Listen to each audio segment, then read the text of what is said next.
Let's do it.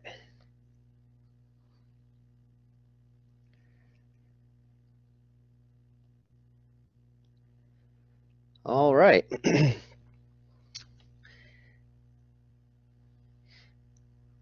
So we're going to construct a different type of function using two polynomials. Essentially, in simple terms, a rational function is a quotient or a fraction of two polynomials. And typically, we'll indicate a rational function with a capital letter mixed in with the function notation, but there's no hard rule saying that you always have to. But just to kind of differentiate it from, just ordinary polynomials, we'll typically see things like capital R of x, or capital F of x, or capital G of x.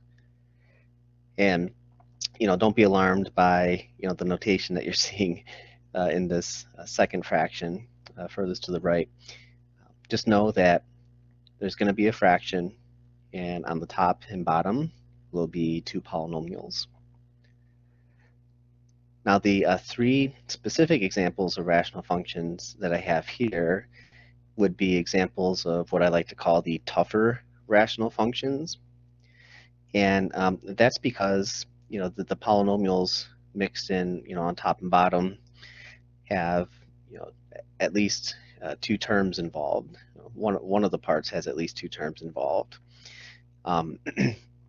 We're going to start out with some easier rational functions, and one of those rational functions that would be the easier type is one from our library, and then another one is going to be a newer one for us, but you'll see that there's some common characteristics between the two. So we will revisit some of these tougher rational functions in this section of notes, and then on Wednesday, one of the first things we'll do is graph these tougher rational functions, which requires kind of an analytic process. For those that are based on these two functions that we have in the table here, 1 over x and 1 over x squared, I've got some shortcuts for you, which won't require the graphing calculator.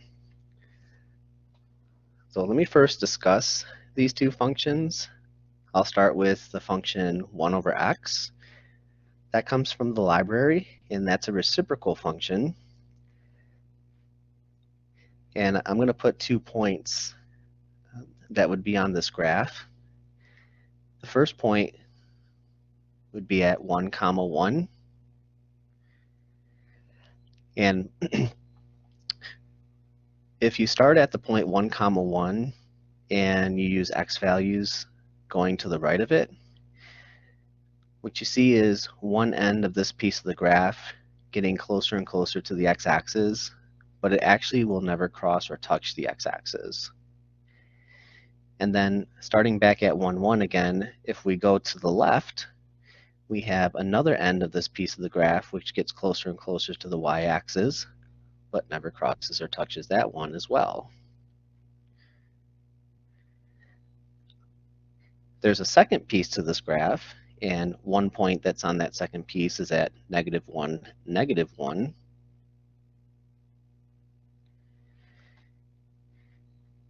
And if you travel from this point heading towards the right, we see one end of this piece going down to -infinity while getting close to the y-axis but never crossing or touching it.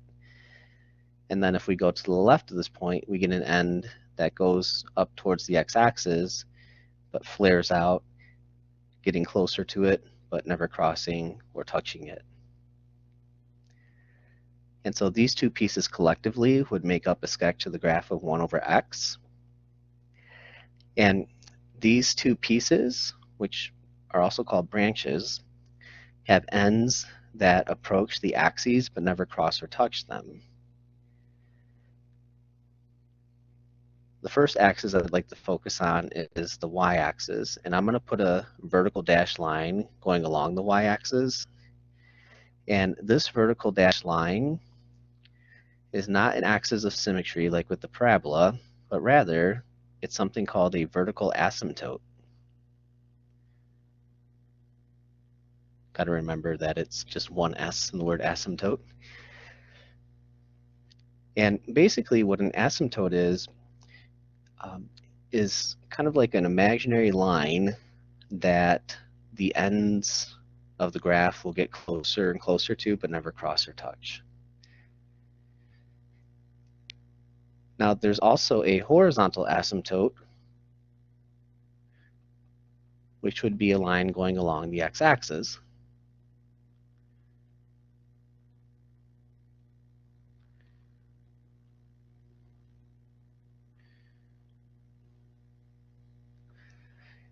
I usually indicate these by the letters HA, I'm sorry, that would be VA for the vertical asymptote. And then for the horizontal asymptote, HA. Now, same deal with the horizontal asymptote. The horizontal asymptote is an imaginary line where like the ends of the graph get closer and closer to, but never cross or touch. Okay, so one end of the graph that gets closer and closer to the x-axis without crossing or touching it is that end, and then the end on the left does a similar thing. And likewise, the other ends of these branches will approach the y-axis, but never cross or touch it. Now, the reason for the vertical asymptote is because of the value of x equals 0. The denominator of this fraction is built using just the variable x. And so because of that, we can't have x equals 0 in our domain. Stated differently, vertical asymptotes are basically how we plot division by 0 in the coordinate plane. Okay, division by 0 actually tears the graphs apart. It also creates a Michigan pothole, but that's neither here nor there. Now, I'm going to write the domain out using set notation. And it's typically what the author uses in the section. I'm going to write it out this way. The domain is the set of all x, vertical bar standing for such that x cannot equal 0. As for the range is going to consist of the set of all y, such that y cannot equal 0. And we'll see why that is later on towards the end of this section of notes. But hopefully it's clear as to why the domain is the way it is. And do keep in mind that with this set notation, we're assuming all real numbers except for those that we're excluding. So for the domain, we can use any value of x that we want, provided that it's not equal to 0. As for the range, every y value that's a real number is used, except for y equals 0. And there are equations for these asymptotes. Since the vertical asymptote is a vertical line, the equation for it starts out as x equals, and then where it's crossing the x-axis, which is at 0, would be the number that we set x equal to. Now the horizontal asymptote is also crossing at 0, but that would be with respect to the y-axis. Okay, so since it's a horizontal line, y equals, and then the value on the y-axis that this horizontal line crosses is 0.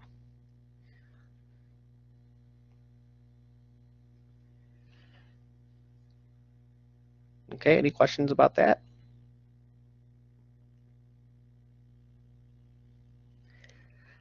Now for the function 1 over x squared, this is not a library function, but it's definitely one that should be treated as such. In other words, this is a graph that you might want to commit to memory. And I'll give you a couple points around this graph and then show you how to draw the branches. One point that's on this graph is 1, 1. And as you go to the right of this point, you're going to see a similar thing happening where one end of a branch gets close to the x-axis, and then as you go to the left of this point, we have the other end of the branch going close to the y-axis. What makes this graph different then from the graph of 1 over x, though, is where the second branch is at. A point that's on the second branch of x would be -1, 1. And then there's going to be some symmetry here, y-axis symmetry that is, where if you go to the right of -1, 1, you get one end of the branch going close to the y-axis, and then going to the left of this, you get an end of the branch going close to the x-axis. I like to call this the Atari Graph, because if you've ever seen the gaming system Atari, its logo kind of looks like this. But anyhow, this graph does have both a vertical and horizontal asymptote. Okay, because we have two ends getting close to the y-axis but never crossing or touching it, it would qualify the y-axis as a vertical asymptote. And if you look at the other ends of these branches, they get close to the x-axis without crossing or touching it. And so for that reason, the x-axis would again serve as a horizontal asymptote.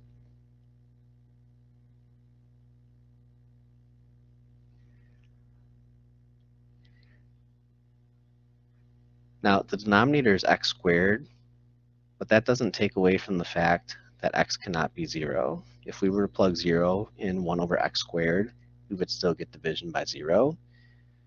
So for that reason, the domain is the exact same domain as the first function. But the range is going to be a little bit different. Both branches sit above the x-axis, which means that all of the y values on both these branches will always be positive. You'll never have a y value of 0, and you'll never have a negative y value, unless, of course, there's some transformations, which we'll address next. But because the branches are sitting completely above the x-axis, that would mean the y values are all positive. So that's how we would state the range for this function. Now the asymptotes are in the same location as those for 1 over x, so they'll have the same equations.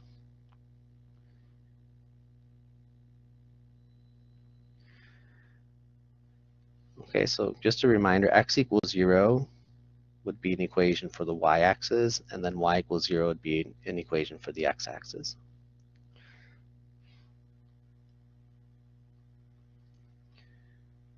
Okay, everything making sense so far, folks?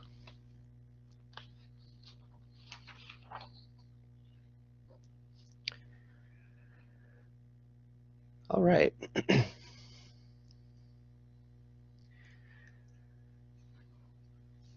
So you can incorporate transformations into both of those functions, 1 over x and 1 over x squared. And I'm going to show you a shortcut as to how you can graph them. And the shortcut is actually going to relate to their asymptotes. So I'm going to try, or not try, but I'm going to do part A with you folks just to illustrate the shortcut, and then I'll have you try part B, and then I'll show you the shortcut again for part C, and then have you work on part D. But this will go really quick based on the shortcut, and here's what the shortcut is. We're going to identify where the vertical asymptote is at, and the vertical asymptote can be found by taking the denominator, in this case x plus 2, and setting it equal to 0. And if we solve for x, we actually get the equation for the vertical asymptote for this function. Okay, and if you think about it, -2 would create division by 0. And like I said, vertical asymptotes are kind of like the visual or the geometry of division by 0. So I'm going to put a couple of tick marks to the left, and I'm going to draw a vertical line going through -2.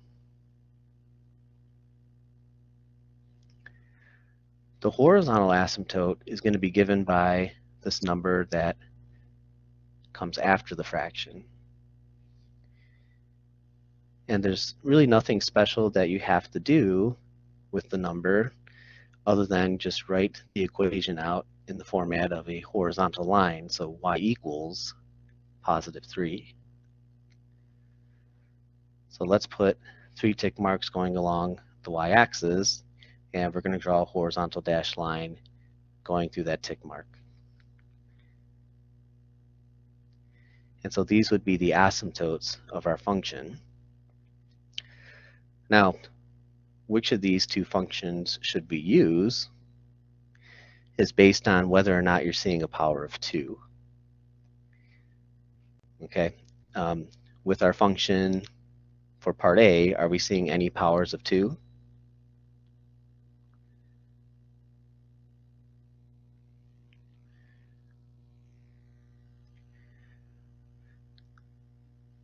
So there are no powers of 2. Because of that, we should actually base our sketch on 1 over x. Now, going back to the graph of 1 over x, we have a branch in the upper right hand corner and lower left hand corner of the asymptotes. And another thing that I want to point out is where our 2 points are at. Let's imagine that we're at the origin. Okay, that's not a point on the graph, but to get from the origin to one of the points on the graph, we'd have to go right by 1 unit and then up by 1 unit. And that's how we're going to travel with our transformed function by reimagining the crosshairs at that point of intersection.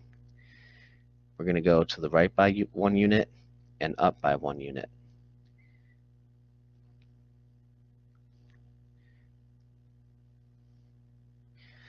And anybody want to take a guess as to what the ordered pair for that point is?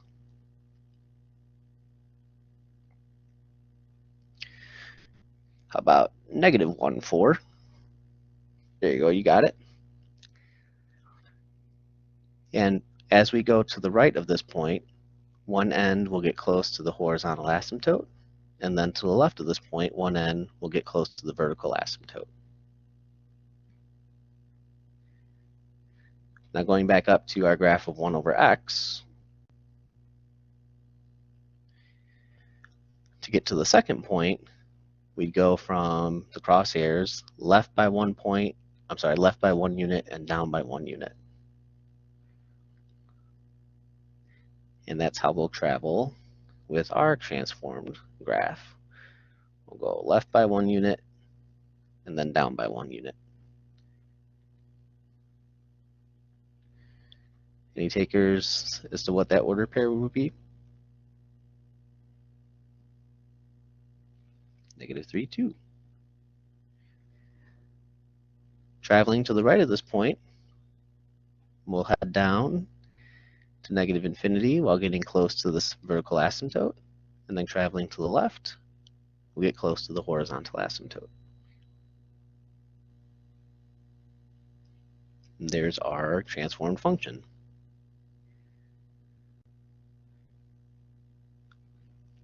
All right, so why don't you go ahead and give it a shot with part B, and in a couple minutes, we'll go over the solution together.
All right, folks. So for the VA,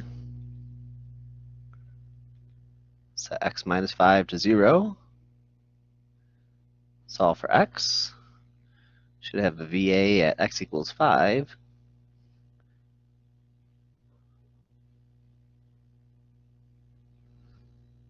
Look at that straight vertical line there. That's kind of a derpy line. All right, and then the number that comes after the fraction will be our horizontal asymptote. We'll go down 2 units on the y-axis and draw a horizontal line. Okay, here's our crosshairs. We'll go over to the right by 1 unit and up by 1 unit.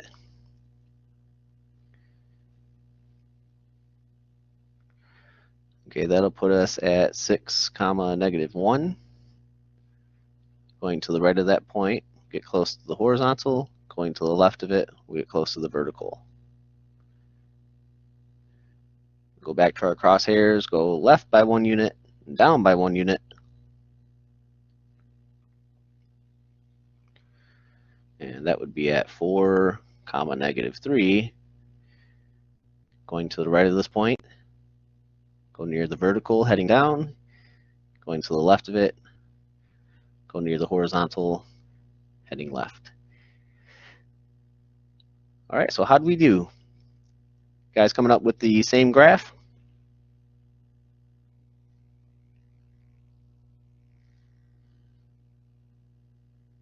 Très bien, love it. Okay, so these are going to be based on the graph of 1 over x squared. And the reason for that is because we're seeing powers of 2. The approach is the exact same though.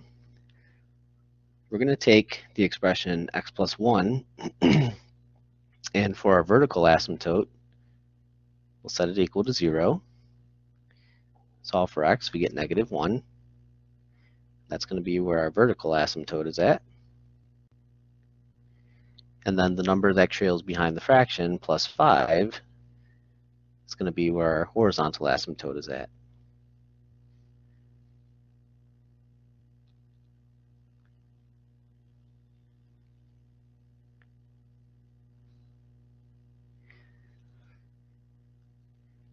Now, going back to the graph of 1 over x squared, without the transformations, the crosshairs is at the origin again. And to get to the point in quadrant 1, we go to the right by 1 unit and up by 1 unit. And then to get to the point that's in quadrant 2, we go left by 1 unit and up by 1 unit. Like a G unit. So going back to our transformed version of this graph, our crosshairs is right here. We'll go to the right by 1 unit and up by 1 unit.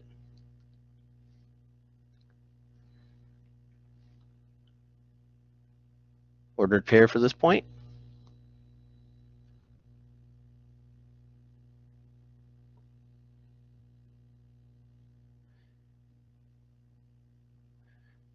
About 0,6. Okay, 5 is where our horizontal asymptote is at.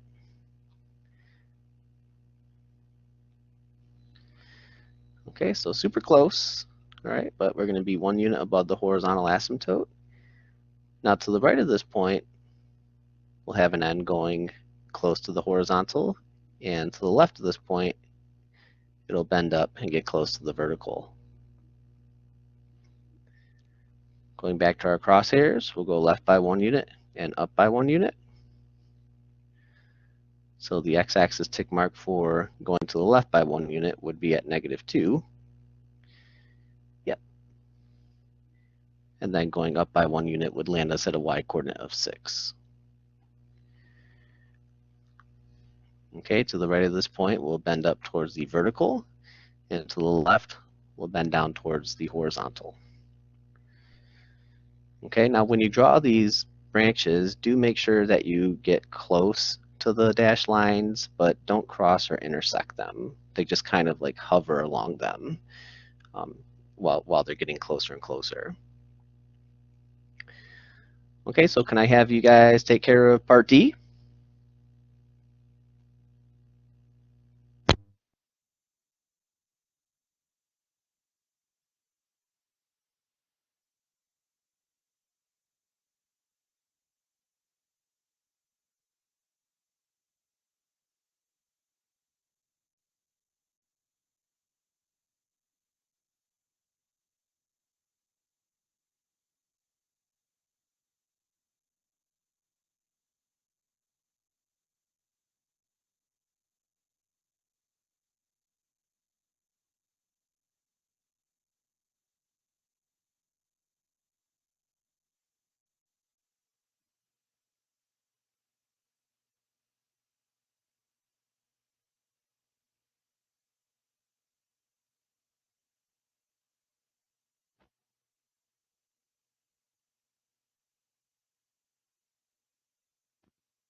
All right, I'm going to start writing out my solution. Let me know if you have any questions along the way.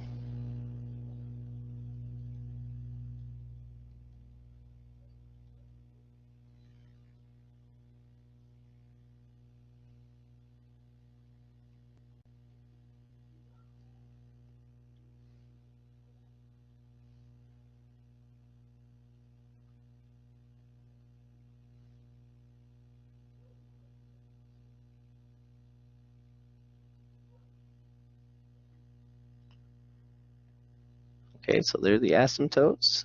There's the crosshair. Right 1 unit, up by 1 unit, left by 1 unit, up by 1 unit. This would be at 5, -2. And the other one would be at 3, -2. And we'll just sketch the branches the same way that we did with our last graph. And there we have it.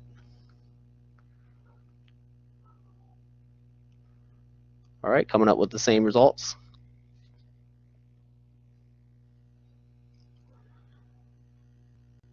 You guys hear the dogs barking in the background? Those aren't my dogs. They're our next door neighbors. One of them sounds like kind of like when you're scratching the record. It's like.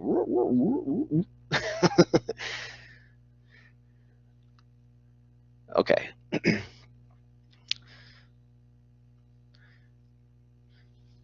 So for the rest of this section, we're going to basically be setting up the foundation for our tougher rational functions that we'll graph on Wednesday.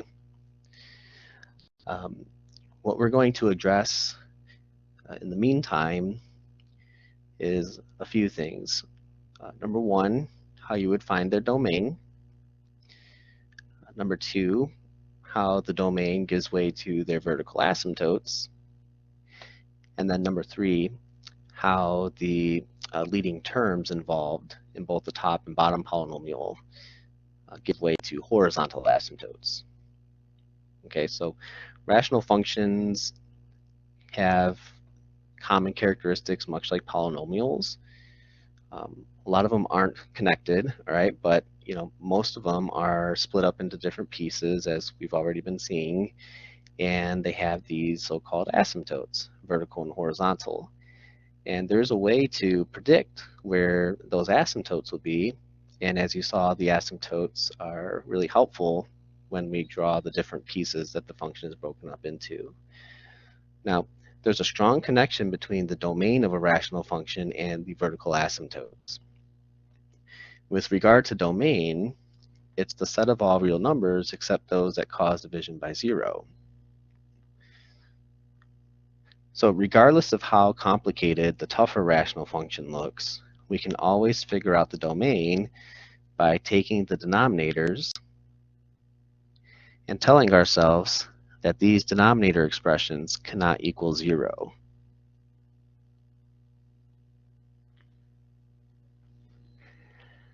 Now we're going to solve these as if they were ordinary equations. With x squared minus 9, that's a difference of 2 squares that's going to factor as x minus 3, x plus 3. And if we were to set each factor to 0 and solve for x, we would find that x cannot equal positive 3 and x cannot equal negative 3. So the domain of this rational function would be the set of all x such that x cannot equal -3 and x cannot equal +3. Does that make sense? So it's only these two x values that create division by 0, so you would throw those out, and then any other real number can be plugged into this fraction. Go ahead and see if you can find the domain for part B, and we'll go over the answer together.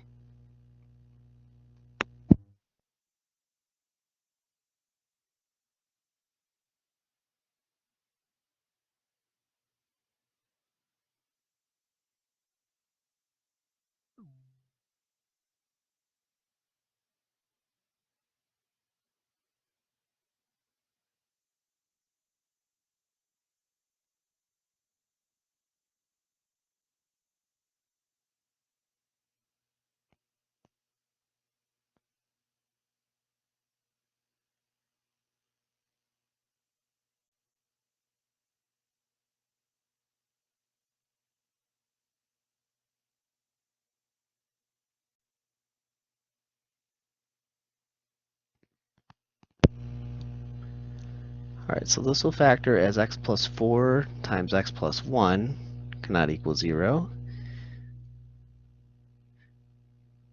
So with regard to the domain, x should not equal -4 and x should not equal -1.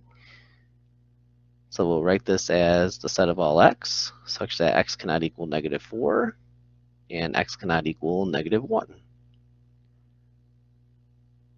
All right, sound like a winner to you folks?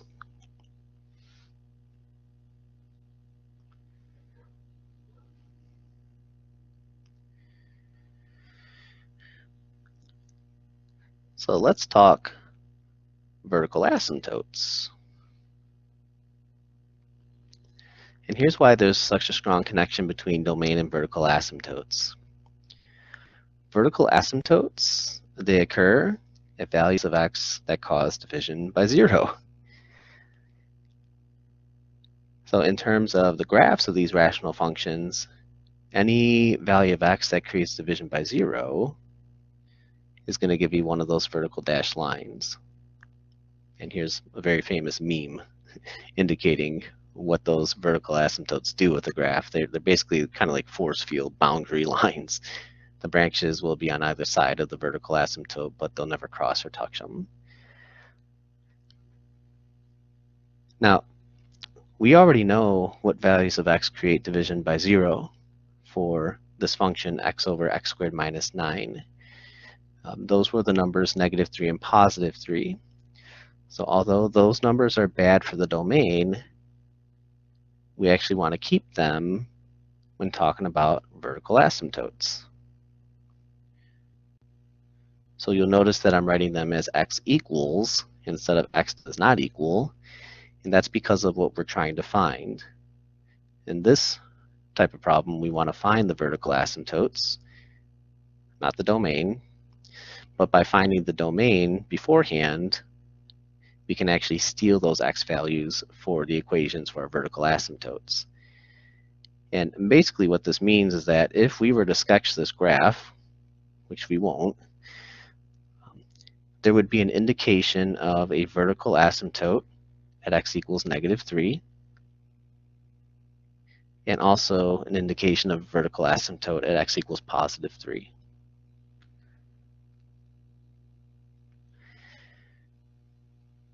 And what are our vertical asymptotes going to be for part B?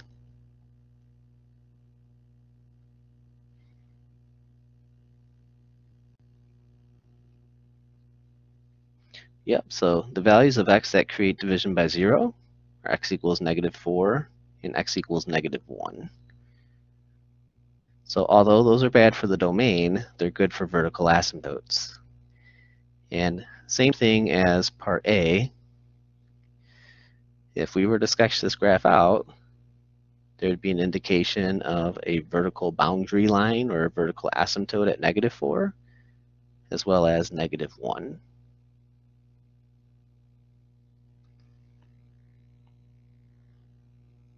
All right, any questions about that?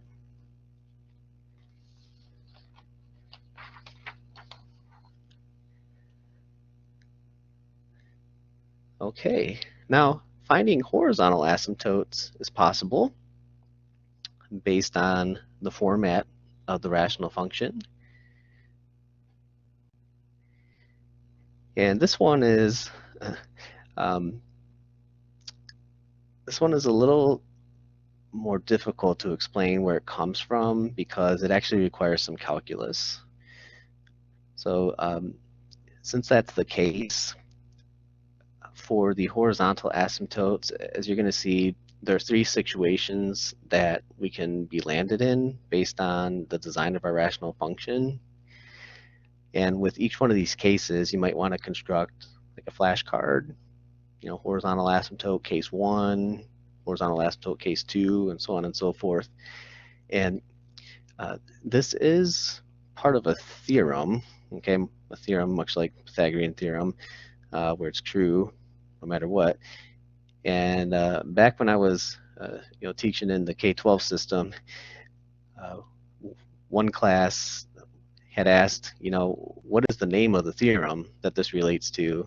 And we couldn't really answer that. The math teachers there, we knew of the theorem, but I don't think it really has an official name. So we asked the class to give it a name, and they called it the Potato Theorem.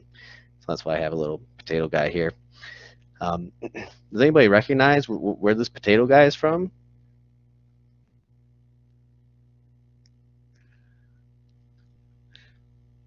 So he's from a game called Piggy, which is one of the games in Roblox. And the reason why I know that is because my kids used to play Piggy a whole lot last year. But anyway, they call him Mr. P. So if you hear me referring to the Potato Theorem, I'm referring to these three cases.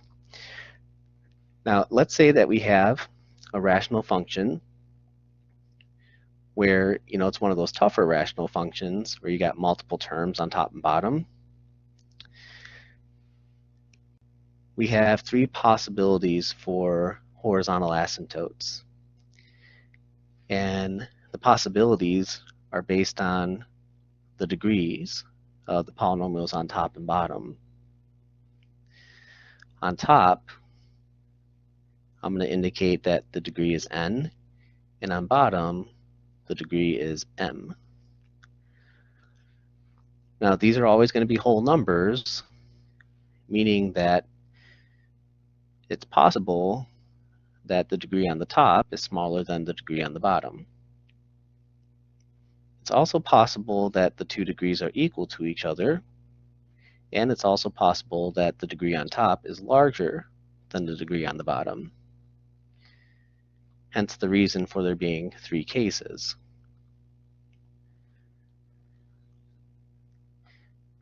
Now, in the first situation, where the degree on top is smaller than the degree on the bottom, okay, so again, the degree of the top is smaller than the degree on the bottom, the horizontal asymptote will automatically, by default, be y equals 0, which is the x-axis.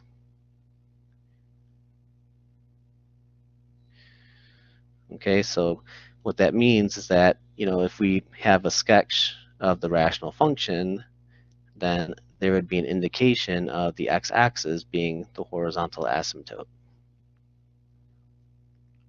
Okay, so you would have ends that get close to the x-axis. If the degrees are equal to each other, so if the top is equal to the bottom, not equal then, by the way, then the equation for the horizontal asymptote is built by using the leading coefficients.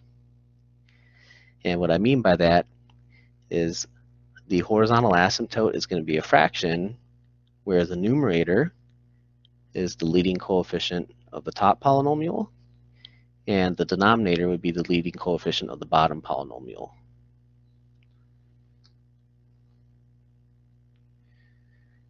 And we refer to a fraction such as this as the ratio of leading coefficients.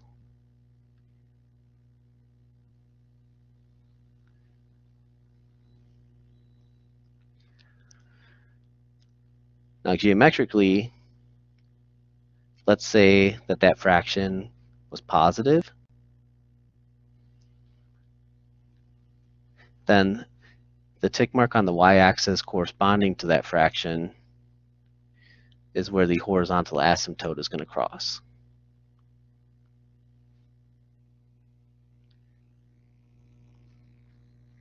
Okay, so that fraction will be the value of our horizontal asymptote. And so what you would do is you would locate that value on your y-axis and then sketch your horizontal dashed line going through that point. In the last and final case, where the degree on top is larger than the degree on the bottom, there's actually no horizontal asymptote. There still is an asymptote, it's just not going to be a horizontal dashed line. Instead, the type of asymptote we get is called an oblique asymptote, or an OA for short. And this one requires a little bit more work than the previous two cases, which are somewhat trivial. In order to find an oblique asymptote, you have to perform long division. And when you do long division, okay, we'll have that division hut, and then there might be something in front of this is like, x minus 1, and then by the way, the polynomial that goes in front of the division hut is the polynomial in your denominator, and then the polynomial in your numerator will be going inside of it. The oblique asymptote will be given by the quotient. Okay, so whatever we get on top of the division hut with long division, that's going to be the equation of our oblique asymptote. So I'm going to put it as y equals the quotient. Now in practice, an oblique asymptote can be a line that's not horizontal, or it can be a curve. We usually just get oblique asymptotes that are lines in this course, though. At least that's how I design the problems. I think going beyond that is not really necessary, but one example of an oblique asymptote might be a line with a positive slope going in this direction. And the equation for that would be whatever the quotient is after long division.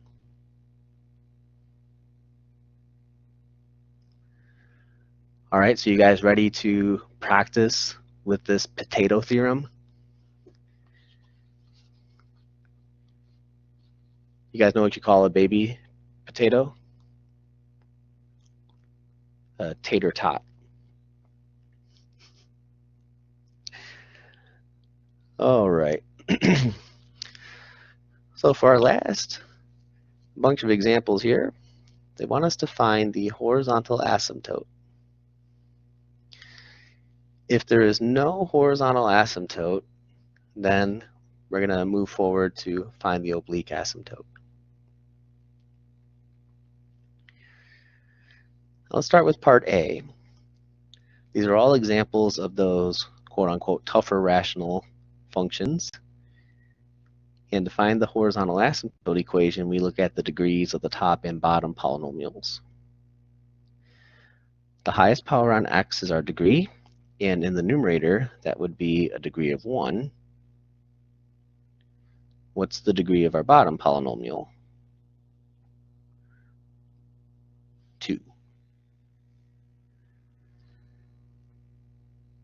Now, this is our value of n, and 2 is our value of m. In this case, n is less than m. And referring back to page 4, that lands us in case 1. And case 1 tells us that by default, the horizontal asymptote is y equals 0.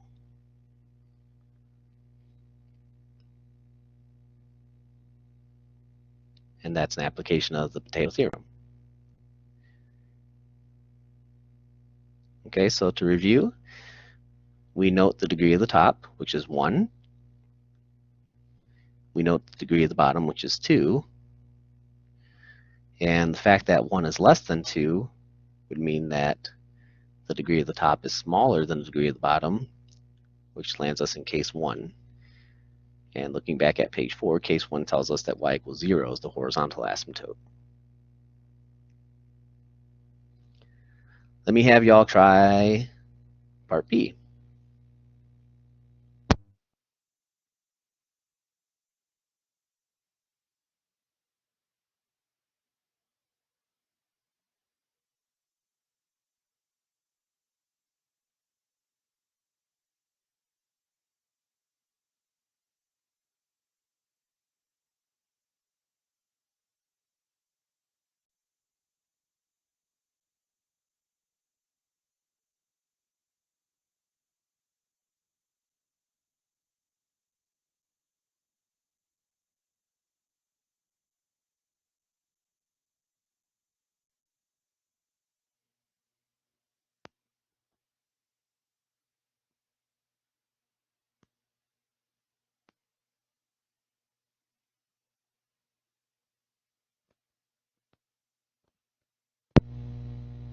Ready? So the degree of the top is 3, and so is the degree of the bottom. So obviously these two numbers are equal to each other. Which case does this land us in? Case 1, 2, or case 3? This is case 2, ratio of leading coefficients. So it's going to be a fraction where the numerator is 10 and the denominator is 5. And when you simplify 10 over 5, we should get 2. Yep. So our horizontal asymptote is y equals 2. Very good. All right, so again, that's because the degrees are equal to each other. It puts us in case 2. Case 2 is the ratio of leading coefficients. All right, let's look at part C. The degree of the top is 3. Degree of the bottom is 4.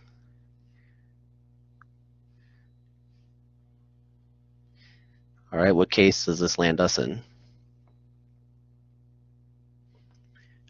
Yep, so the degree of the top is smaller than the degree of the bottom. That's another case 1 situation, which by default is y equals 0.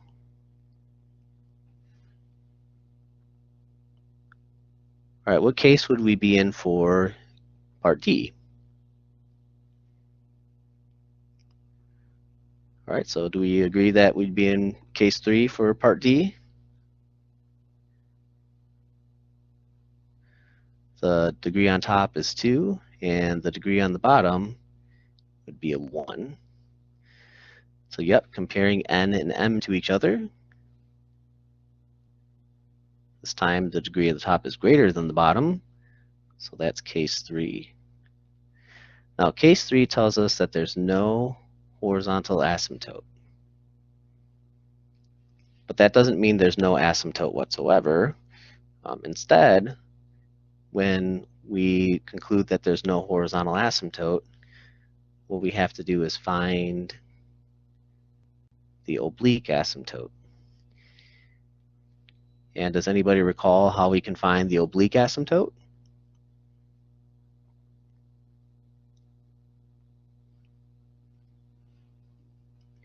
Long division. All right. Now, what we're going to divide by is x minus 2. And what we're going to divide into will be our numerator, polynomial, 3x squared plus 2x plus 1.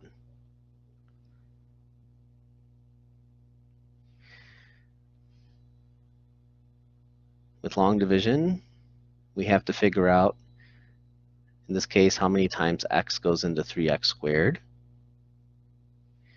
And that would be 3x times. and we put 3x on the top, and we distribute it to our divisor to get 3x squared minus 6x. Now, do we add or do we subtract with long division?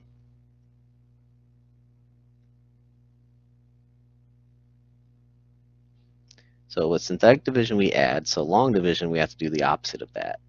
So we're going to subtract these two terms, which, if you may recall from a long time ago in this semester, we can change this to addition provided we change the signs.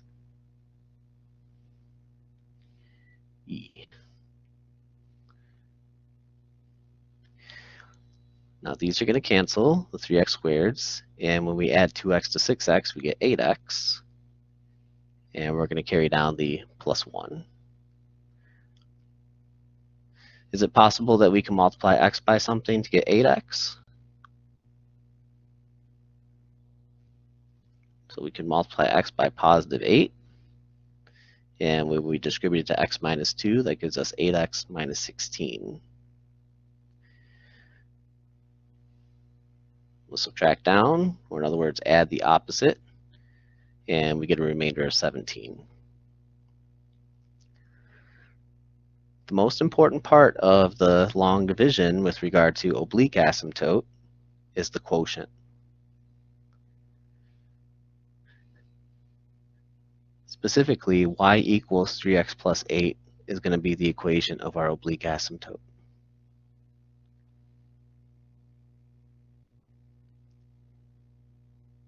All right? And that would be a line with a y-intercept of 8 and a slope of 3. And if you wanted to sketch it out, you're more than welcome to. But we don't need to. We just need to identify the equation for it. So I'll leave it at that. Do you guys have any questions for me about anything that we went over today?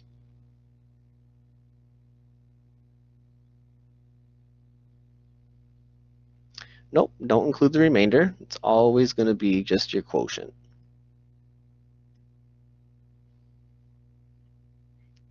Yep, and the reason for not including the remainder gets explained in calculus. So if you're planning on heading to calculus at some point, you'll see why that is. But if not, then for a problem like this, just note that it's always just going to be the quotient. Alrighty, folks. Well, that was a lot of info today. Hope we got through it.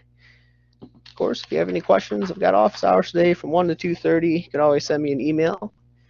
In the meantime, just be on the lookout for those assessments that will be created in my math lab and the written work, which will be generated in Blackboard. All right. And as a reminder, in case you missed it this morning, I will be pushing the due date back for the Chapter 5 written work to this Friday, and I'll be sure to update our schedule later on. All right. So if you guys don't have any questions, I will see y'all on Wednesday. Thanks for a great kickoff to the week. Have a good rest of your day.